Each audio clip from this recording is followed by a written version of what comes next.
안녕하세요. 축구팬 여러분, 김준석 해설위원 채널에 오신 것을 환영합니다.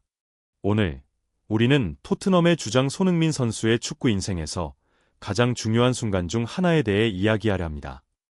2015년 토트넘에 합류한 이후 10년 가까이 팀을 위해 헌신해온 손흥민. 하지만 아직까지 단 한 개의 우승 트로피도 손에 넣지 못했습니다. 하지만 이번 유로파리그에서는 상황이 다릅니다.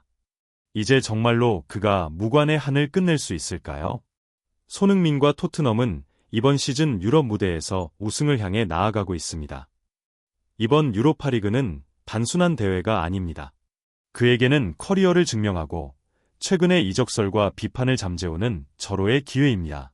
이 역사적인 도전 속에서 손흥민이 어떤 모습을 보여줄지 지금부터 함께 분석해 보겠습니다. 토트넘 호스퍼가 마침내 UEFA 유로파리그 16강에 진출했습니다. 그리고 상대는 네덜란드의 AZ 알크마르입니다. 이번 대진표를 보면 토트넘에게 매우 유리한 흐름으로 흘러가고 있습니다. 만약 토트넘이 AZ 알크마르를 꺾고 8강에 오른다면 상대는 아약스 혹은 프랑크푸르트 중 한 팀이 될 것입니다. 이 두 팀 모두 강한 전력을 갖춘 팀이지만 토트넘이 현재 보여주고 있는 경기력과 손흥민의 리더십을 고려하면 충분히 승리를 기대해볼 만합니다. 그리고 만약 4강까지 진출한다면 준결승 상대는 빅토리아 플젠, 보데, 글림트, SS 라치오 혹은 올림피아코스 중 한 팀이 될 가능성이 높습니다. 이제 중요한 것은 확률입니다. 이번 대진표가 확정된 이후 축구 통계 전문 매체 옵타는 UEFA 유로파리그 우승 확률을 발표했습니다. 여기서 가장 높은 확률을 기록한 팀은 SS 라치오로 20%의 우승 가능성을 보였습니다. 그리고 바로 그 뒤를 잇는 팀이 바로 손흥민이 이끄는 토트넘 호스퍼입니다. 토트넘은 13.2%의 확률을 기록하며 사실상 이번 대회의 강력한 우승 후보로 평가받고 있습니다. 보시는 것처럼 현재 UEFA 유로파리그 우승 확률에서 토트넘은 라치오에 이어 2위입니다. 1위는 20%의 확률을 기록한 이탈리아의 라치오입니다. 반면 같은 잉글랜드 팀인 맨체스터 유나이티드는 7.3%에 그치며 다소 불리한 평가를 받고 있습니다. 이러한 수치를 보면 지금이야말로 손흥민과 토트넘이 유럽 대항전에서 첫 번째 트로피를 들어 올릴 절호의 기회라고 할 수 있습니다.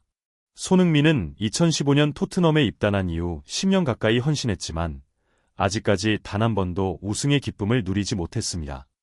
그는 프리미어리그 득점왕을 차지하고 피파 푸스카스상을 수상하며 개인적인 영광을 거듭해왔지만 유일하게 부족한 것이 바로 우승 트로피였습니다. 하지만 이번 시즌 유로파리그 우승은 현실적인 목표로 다가오고 있습니다. 특히 이번 대회는 손흥민 개인에게도 엄청난 의미를 가집니다. 최근 그를 둘러싼 이적설과 토트넘이 재계약을 망설이고 있다는 소문이 끊이지 않고 있습니다. 일부 언론에서는 토트넘이 이번 여름 이적 시장에서 손흥민을 매각할 수도 있다는 추측까지 내놓았습니다. 하지만 만약 손흥민이 유로파리그 우승을 이끌어낸다면 모든 비판을 잠재우고 팀 내 입지를 더욱 공고히 다질 수 있습니다. 무엇보다 무관의 한을 풀어내는 역사적인 순간이 될 것입니다. 손흥민의 리더십, 그리고 경기장에서 보여주는 헌신은 토트넘 팬들은 물론 전 세계 축구 팬들에게 깊은 감동을 주고 있습니다. 이제 남은 것은 하나, 트로피를 들어 올리는 것입니다. 유로파리그에서 손흥민이 새로운 역사를 쓸 수 있을지 끝까지 지켜봐야겠습니다. 최근 일부 언론과 축구 팬들 사이에서 손흥민이 이번 여름 이적 시장에서 토트넘을 떠날 수도 있다는 황당한 소문이 떠돌고 있습니다. 토트넘이 손흥민을 매각할 수도 있다는 이야기인데요. 하지만 이 소문을 곰곰이 따져보면 과연 현실적인 가능성이 있는 이야기일까요? 손흥민은 지난 9년 동안 토트넘의 핵심 선수로 활약하며 팀의 상징적인 존재가 되었습니다. 특히 해리 케인이 떠난 이후 팀의 에이스 역할을 완벽하게 수행하며 주장 완장까지 맡게 되었죠. 지금의 토트넘에서 손흥민을 제외하고 팀을 논할 수 있을까요? 절대 불가능합니다. 지금 보시는 장면이야말로 손흥민이 어떤 존재인지 보여주는 증거입니다. 중요한 경기마다 결정적인 골을 넣고 팀이 어려울 때마다 해결사 역할을 해왔습니다. 특히 이번 시즌 손흥민은 공격뿐만 아니라 리더십에서도 엄청난 영향을 끼치고 있습니다.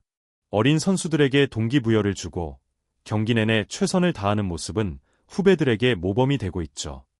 이런 선수를 단순한 사업적인 이유로 매각한다. 말도 안 되는 이야기입니다. 축구는 단순한 비즈니스가 아닙니다. 축구는 열정과 희생, 그리고 팀을 위해 헌신하는 선수들이 만들어가는 감동적인 스포츠입니다. 토트넘이 손흥민을 매각한다는 것은 단순한 선수 한 명을 보내는 것이 아니라 팀의 정신적 지주를 잃는 것과 다름없습니다. 그리고 만약 손흥민이 토트넘을 유로파리그 우승으로 이끈다면 이 모든 소문과 의심은 한순간에 사라질 것입니다. 손흥민은 항상 실력으로 증명해왔습니다. 그가 보여주는 헌신과 투지는 어떤 말보다도 강력한 메시지를 전달할 것입니다. 토트넘이 손흥민을 팔 것이라는 이야기는 단순한 추측일 뿐입니다. 진짜 중요한 것은 손흥민이 토트넘의 주장으로서 팀을 유럽 정상으로 이끌 수 있는 결정적인 순간을 맞이하고 있다는 점입니다. 이제는 모두가 한마음으로 응원해야 할 때입니다.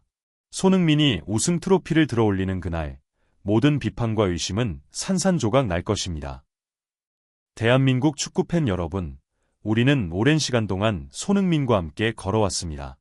독일 분데스리가에서 처음 두각을 나타낼 때부터 프리미어리그에서 토트넘의 레전드로 자리 잡기까지 그 모든 순간을 함께하며 우리는 손흥민의 성장과 도전을 지켜봤습니다. 그리고 이제 그의 커리어에서 가장 중요한 순간이 다가오고 있습니다. 바로 첫 번째 유럽 대항전 우승. 손흥민은 늘 팬들의 사랑에 감사하며 그 기대에 보답하기 위해 몸을 던져 싸워왔습니다. 우리는 그가 부상을 무릅쓰고 뛰었던 순간들을 기억합니다. 우리는 그가 팀이 어려울 때마다 캡틴으로서 이끌어온 모습을 봐왔습니다. 손흥민이 여기까지 온 것은 결코 운이 아닙니다. 끊임없는 노력과 헌신이 만든 결과입니다. 그렇기에 이제야말로 우리가 그를 더욱 강하게 응원해야 할 때입니다. 위대한 선수에게는 항상 그를 증명할 수 있는 우승 트로피가 필요합니다. 그리고 만약 손흥민이 유로파리그 우승을 차지한다면 이는 단순한 트로피 이상의 의미를 갖게 될 것입니다. 이는 한국 축구 역사에 남을 순간이 될 것이며 손흥민의 커리어를 한 단계 더 위대한 차원으로 끌어올릴 것입니다. 이제 우리가 할 일은 단 하나입니다. 손흥민을 믿고 끝까지 응원하는 것입니다. 손흥민은 늘 경기장에서 자신의 실력으로 증명해왔고 이번에도 그럴 것입니다. 우리는 그가 해낼 것이라고 믿습니다. 여러분도 손흥민이 마침내 우승의 한을 풀어낼 것이라고 생각하신다면 좋아요와 공유, 그리고 응원의 댓글을 남겨주세요. 손흥민과 함께 역사의 순간을 맞이할 준비가 되셨다면 계속해서 성원해주세요. 다음 영상에서 다시 만나요.